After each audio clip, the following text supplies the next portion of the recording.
All praises, honor, and glory to Yahweh. Ba'ashem Yahweh Shai. Ba'ashem Rakakwadash.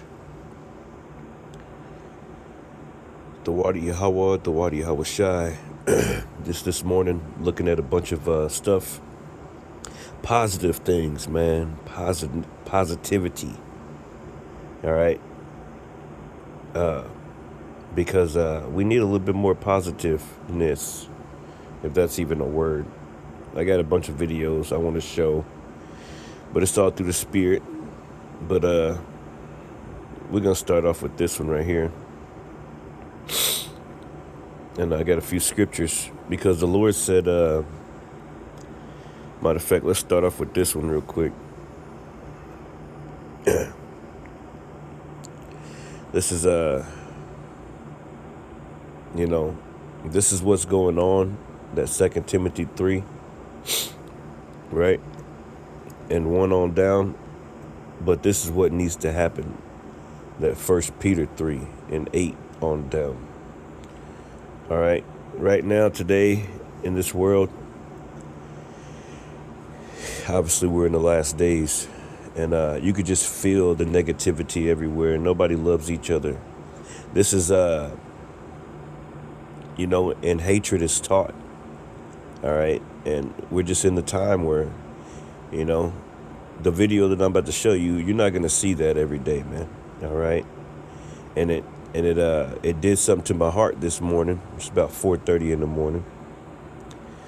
And I'm so thankful the Lord put that across my feed, because I just sit there and I start thinking about the world, and this is what's going on in the world. It's 2 Timothy 3 and 1. It says, "This know also, that in the last days perilous times shall come, for men should be lovers of their own selves." And we see that through Facebook, these different apps, men and women boasting about their lives and competing with each other, who's richer and who has the new this or new that, the new trend. It says covetous, boasters, proud, blasphemers, disobedient to parents, unthankful, unholy. That's every day right now. All right. That's every day, man. It says without natural affection, man.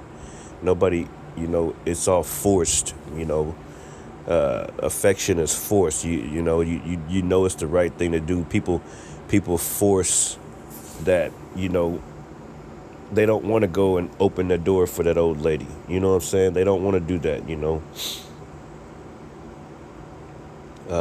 It says truce breakers, false accusers, incontinent, fierce, despisers of those that are good, traitors, heady, high-minded, lovers of pleasures more than lovers of God. So that's happening today.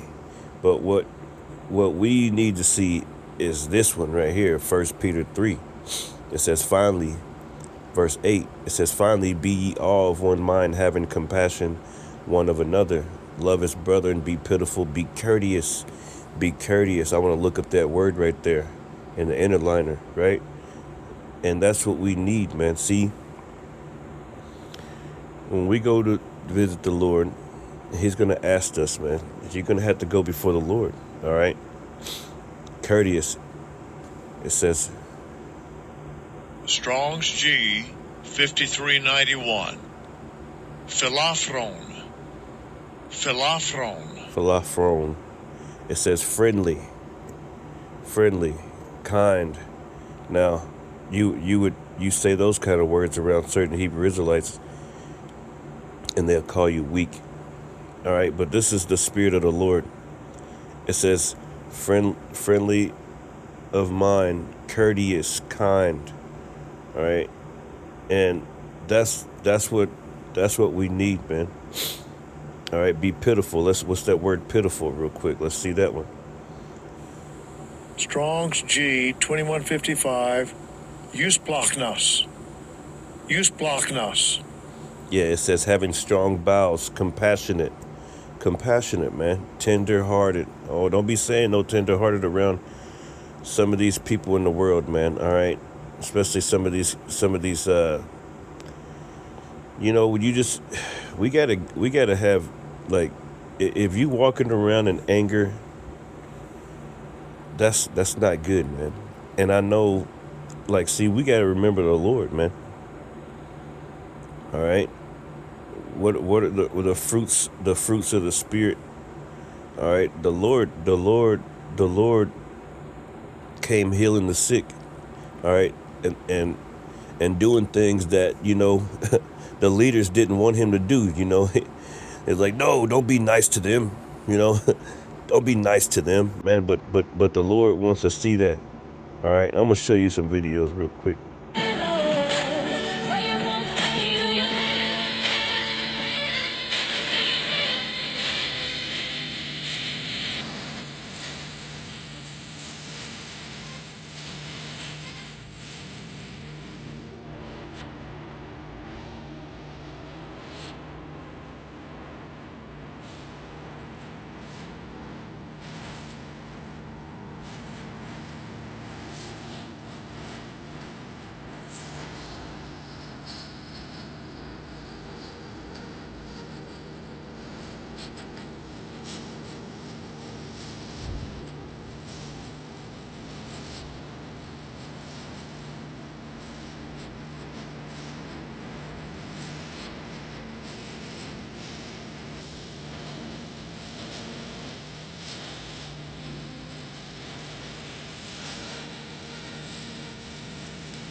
That's what it's about.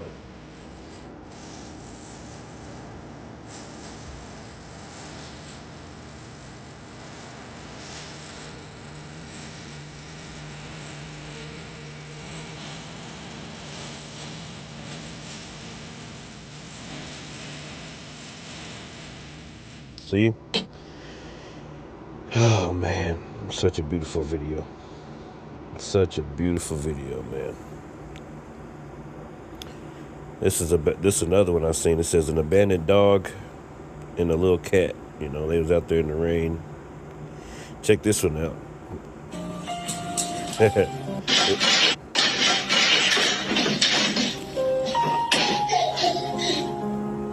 See, animals, man. Take care of them animals, man. Take care of them animals, man. They be protecting. Yeah, so that's pretty much it. It says in Germany, a child who loved motorcycles was diagnosed with a fatal illness. His family posted online asking if riders could come and cheer him up. The family expected 10 to 30. It says they showed up in the thousands, man. That's what's up, man. On this one, I watched this one. This dude was preaching, and the dude, he slapped the preacher, and you know, the preacher kept on preaching and you know, pouring in the spirit of the Lord on him, man. You know, and eventually dudes start crying, and man, that's what it's about. So yeah, here goes another one. World that can sometimes seem steeped in indifference. These acts of heroism take many forms, including heart-wrenching situations, such as a father throwing himself in front of a speeding car to protect a child he doesn't know, or a young man scaling the walls of a skyscraper to rescue those trapped in thick smoke, using his body as a bridge to escape. What unites these individuals is their quick thinking and ability to make a fateful decision in a split second, a decision that often separates life from death. And I be thinking, man, that'd be the angels, like, you know. the angels be encamped around, man. And, sometimes I truly believe that, these things happen for a reason, like, the person that's like saving somebody, the Lord had sent them there for a reason. And that same time and that exact same moment, the Lord is so, man. Hey, praise you the Lord, man. These stories are not mere fleeting events. They are practical lessons in altruism, proving that goodness is inherent in human nature and that true strength is revealed in protecting the vulnerable and extending a helping hand in the darkest of times. The impact of these rescuers transcends simply saving a life from certain death. It extends to reviving the spirit of the entire community and strengthening the bonds of humanity that unite us. When we hear of someone risking their life to save another from certain drowning or a natural disaster, we all feel a sense of pride and gratitude for belonging to this human race, which possesses such an astonishing capacity for sacrifice. They remind us that each of us carries within us the seeds of courage, and that heroism is not confined to fictional tales or superheroes, but is a reality embodied by ordinary people who, in a moment of truth, decided to be the reason for the continuation of others' lives, leaving behind an indelible mark of loyalty and chivalry that remains etched in the memory of generations as a testament to the nobility of the spirit and the magnificence of giving. The stories of these heroes stand as a testament to the fact that humanity is not measured by what we possess, but by what we are willing to give in critical moments. Their spontaneous sacrifices redefine strength, making it synonymous with compassion and chivalry, and prove that a single act of true courage can change the course of an entire life and infuse the world with a glimmer of hope. These individuals are the vigilant conscience of humanity. They may depart or remain among us in silence, but their deeds are etched in the annals of history, inspiring us to be more generous and resilient in the face of life's challenges, affirming that the hand of goodwill always prevail.